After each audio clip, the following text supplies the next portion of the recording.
Sir నేను అవాక్కయ్యాను. నువ్వు అవాక్కైనా నాకేం అభ్యంతరం లేదు, కానీ మోహన్ బాబు నాకు నచ్చడు. ఎందుకు సార్? రీజన్స్ చెప్పాలా? ఒకటే, రెండా, లక్ష, కోటే? వదిలే తల్లి, ఇప్పుడు అట్లాంటి విషయాన్ని అడగొద్దు.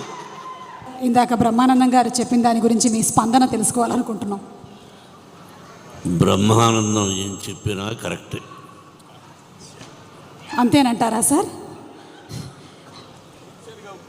అతనికి ఎదురు చెప్పడం నాకు ఇష్టం లేదు. I love him. అంటే బ్రహ్మానందం గారు పెద్ద డాన్ అంటారా? నేను భయపడుతూ ఉంటాను.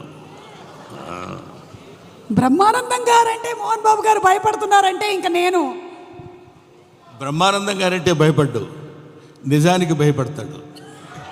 బ్రహ్మానందం అంటే నిజం, నిజం అంటే బ్రహ్మానందం. కాబట్టి మరి